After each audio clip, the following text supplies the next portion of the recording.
Hello बच्चों, कैसे हैं आप सब। बच्चों, आज जो हम करेंगे वो बहुत ही इम्पोर्टेंट चैप्टर है क्लास 11 से, स्नैपशॉट की बुक से, सप्लीमेंट्री रीडर से, लेसन नंबर 2। और जो लेसन का नाम है वो the address. And this chapter is beautifully written by Marga Minco, जो कि इस चैप्टर की राइटर भी है, नरेटर भी है। और वो अपनी एक कहानी को बता रही हैं कि किस तरह से उनके साथ जब वर्ल्ड वार हुआ था उसके बाद किस तरह से जो पलायन हुआ तो उनकी फैमिली किस तरह से बिखरी, किस तरह से उनके साथ एक्सपीरियंस हुए, कौन से कड़वी यादें उन्होंने जो अपने ऊपर झेली हैं, तो वो सारी इसमें बताई गई है। तो क्वेश्चन तो बहुत सारे इंपॉर्टेंट है, लेकिन हमारा जिस तरह से पैटर्न है सभी क्वेश्चनों का एक ही आंसर बनेगा और वो समय में फिट होगा। तो ज़्यादा ना टाइम वेस्ट करते स्टार्ट करते। सबसे पहले ही जितने भी इंपॉर्टेंट क्वेश्चन को होंगे उनको पढ़ा जाएगा और उसका 1 बाय 1 उनका आंसर दिया जाएगा। तो ज़्यादा ना टाइम वेस्ट करते स्टार्ट करते। नमस्कार दोस्तों, मेरा नाम है गोपाल और आप दे रहे Gopal Sharma classes. Let start.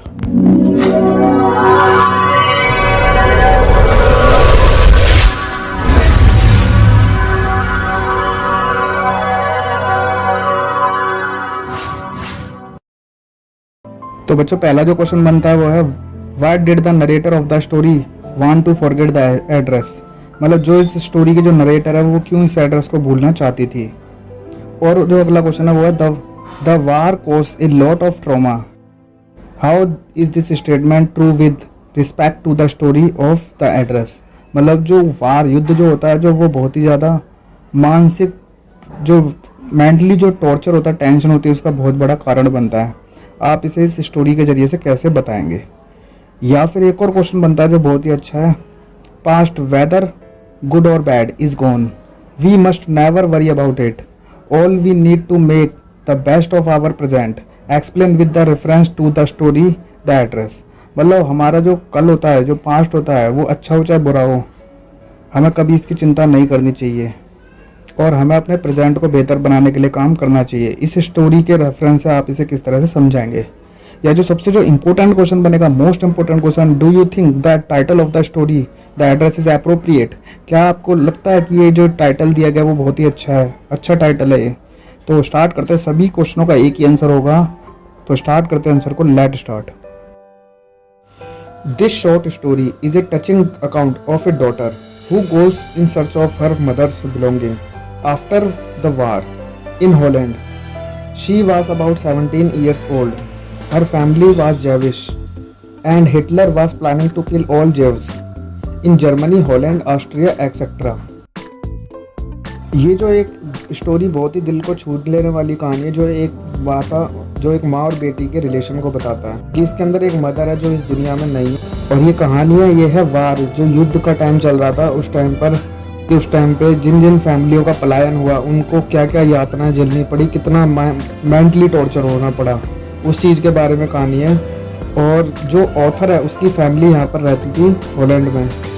और हिटलर के टाइम पे जब हिटलर सारे जैविश थे, उनको जो किल करने का प्लान बना रहा था, जर्मनी के हो चाहे वो हॉलैंड को चाहे ऑस्ट्रिया को वहाँ के, मतलब ये वहाँ की बात की गई है। War led to exodus of Jewish families towards safer places, they were forced to abandon their homes and belongings. मतलब जब ये युद्ध होता है, इस युद्ध के अंदर जितने भी जैविश फैमिली थी उन्हें अपनी जान बचाने के लिए भागना पड़ा उस टाइम पे, और उन्हें अपने सारे घर और सारा जो कीमती सामान था वो छोड़कर भागना पड़ा।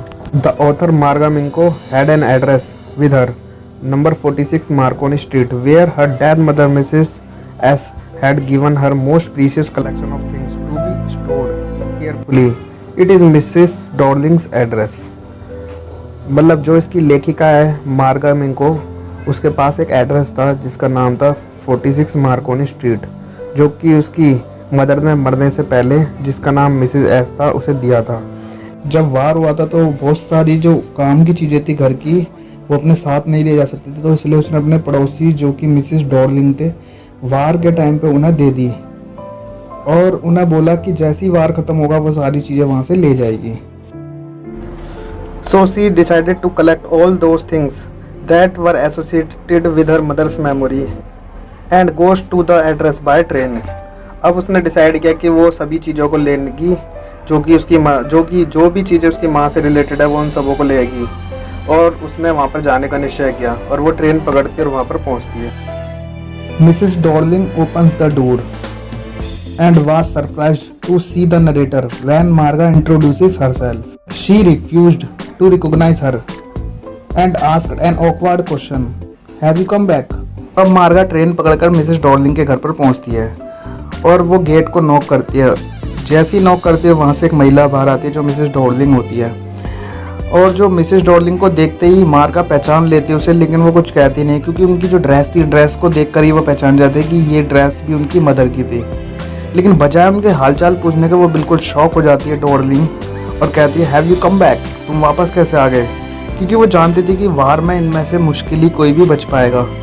The author new instantly that she was Mrs Darling, लेकिन जो मार्गा थी उसने पहचान लिया था लेडी जो डॉर्लिंग को। She also recognised the green knitted cardigan which was her mother's, वो उसके हाथ का बना हुआ स्वेटर भी पहचान गई। The wooden button had turn pale due to washing, जो उसके लकड़ी के जो बटन थे वो पतले पड़ गए थे वॉशिंग की वजह से। The number plate on the door also indicate the correct address, और जो उसके घर की जो नंबर प्लेट थी वो भी बिल्कुल सही एड्रेस का इशारा कर रही थी। एक बार तो उसने सोचा कि कहीं वो गलत एड्रेस पर तो नहीं आ गई, लेकिन उसने सब चीज़ें देखी तो कंफर्म हो गई कि वो सही एड्रेस पर आई है। She thought the author and her mother both would perish in the war and would never come back to claim their things. उसने सोचा कि जो ऑथर है और उसकी मदर है वो वार युद्ध के अंदर मारे जाएंगे और वो कभी अपना सामान को वापस लेने नहीं आएंगी, इसलिए उसने उस सामान को यूज़ करना स्टार्ट कर दिया। She expressed her inability to help the girl in any way, उसने किसी भी प्रकार से उस लड़की की मदद करने से मना कर दिया। Marga was terribly hurt, disappointed and betrayed by the behaviour of Mrs Dorling. एक तरह से हम कह सकते हैं कि मार्गा जो थी वो बिल्कुल ही डर गई, वो बड़ा निराश हुई, बड़ा अजीब सा उसे फील हुआ कि एक तरह से धोखेबाजी वाला काम जो मिसेस डॉर्लिंग ने किया था। Mrs Darling was a cunning and selfish person who made use of a human tragedy like war and robbed her friends all precious items. वो एक तरह से कनिंग, धूर्त और बड़ी स्वार्थी टाइप की महिला थी जिसने जो वार जैसी सिचुएशन थी उसका भी गलत फ़ायदा उठाया और अपनी सहेली के जितने भी कीमती सामान थे उन सभी को लूटा। Getting no response the girl had no option but to leave, और किसी भी प्रकार का रिस्पॉन्स ना पाकर उसके पास एक ही चार था, वहाँ से चले जाने का। After her first fruitless visit to Mrs Dorling she grow impatient and decided to visit Mrs Dorling once again. मतलब कि जो पहली जब मीटिंग उसकी फ्रूटलेस, मतलब बिल्कुल कोई रिजल्ट नहीं आया और वो निराश होकर जाने लगी। जैसे ही वो गई तो वो बाहर गेट को देखती है और गेट पर जो देखती है वो बड़ी अंदर से बड़ा एक फीलिंग आती है उसे कि वो सेटिस्फाई नहीं थी। कई सारे क्वेश्चन थे जो उनके जवाब अभी लेना बाकी था और वो डिसाइड करती है दोबारा। पहली मुलाकात का कोई नतीजा नहीं निकलने के बाद उसने दोबारा जाने का सोचा क्योंकि वह सेटिस्फाई नहीं हुई थी, असंतुष्ट थी वो, क्योंकि कुछ बातें थी जो वो छुपा रही थी Mrs Dorling. This time she was received by Mrs Dorling's daughter, और इस बार वो उसकी बेटी से मिली। Her mother was not at home, और उसकी मदर इस समय घर पर नहीं थी। This time she noticed many thing, और इस बार उसने कई चीज़ों को नोटिस किया। और सेकंड टाइम में जब वो आती है उसके घर पे तो इस बार मिसेस डॉर्लिंग ना मिलकर उनकी बेटी मिलती है और वो उस टाइम पे घर पर नहीं थी। और जो मिसेस डॉर्लिंग जो उसकी बेटी था उसका बिहेवियर अच्छा था। जैसे ही वो अंदर आती है उसकी सारी यादें पुरानी वापस आ जाती है। सामने उसकी सारी मैक्सिमम चीज़ें जो थी वो उन्हीं के घर की यूज़ की हुई चीज़ें थी जो वो यूज़ कर रही थी, और वो इतने बेकार तरह से यूज़ कर रही थी जैसे candle holder, plate, spoons, knives etcetera. There was an iron Hanukkah, candle holder, plates, spoon, knives. इस बार जो उसने कई चीज़ों को नोटिस किया, candle holder, plates, spoon, knives, चाकू, चम्मच, जो उसके खिलौने थे, कई सारी चीज़ों को उसने नोटिस किया। There was a bed, she could sleep unthreatened, और वहाँ पर एक बेड भी था जिस पर वो बिना किसी डर से सोती थी। थोड़ा और आगे बढ़ती है तो उसे एक बेड दिखता है, वो जो बचपन का बेड था जिस पर वो बिना किसी डर के सोती थी। Her mind was clouded by thoughts, she recognises many articles that once belonged to her mother but were now being used in a distasteful manner by the Dorlings family।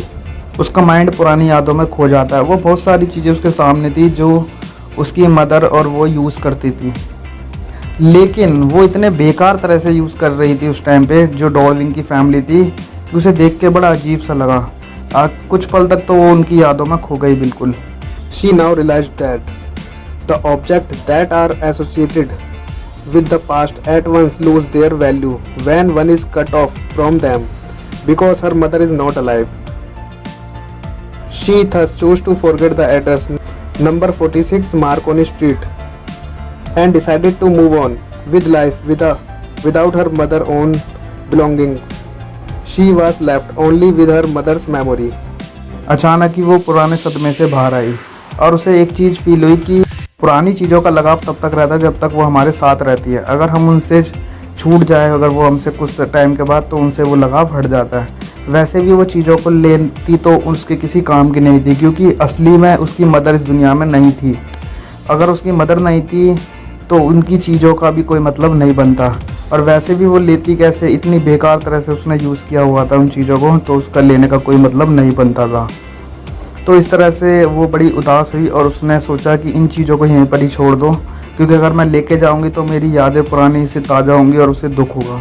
इसलिए उसने बिना उन चीज़ों को ही लेकर आगे बढ़ने का फ़ैसला किया और उसने उन सभी चीज़ों को वहीं पर छोड़ दिया और वो तुरंत वहाँ से निकल गई। सिर्फ उसके पास एक ही चीज़ थी उस टाइम पे, वो थी उसकी माँ की यादें। तो बच्चों, इस तरह से चैप्टर यहीं पर ही ख़त्म होता है। उम्मीद है आपको चैप्टर अच्छा लगा होगा। अगर आपको अच्छा लगा होगा तो आप इसे लाइक कर सकते हैं, अपने दोस्तों के साथ शेयर भी कर सकते हैं। और हाँ, अगर आपको कोई भी प्रॉब्लम होगी तो आप इसे कमेंट बॉक्स में मेंशन कर सकते हैं। We are happy to help you any time. अभी तक आपने इस चैनल को सब्सक्राइब नहीं किया तो आप सब्सक्राइब कर लीजिए, जिससे आपको आगे की अपडेशन मिलती रहे। तो मिलेंगे अपने नेक्स्ट वीडियो के साथ, जो कि बहुत ही जल्दी आएगी। टिल देन हंसते रहिए, मुस्कुराते रहिए, देखते रहिए Gopal Sharma classes. Good bye.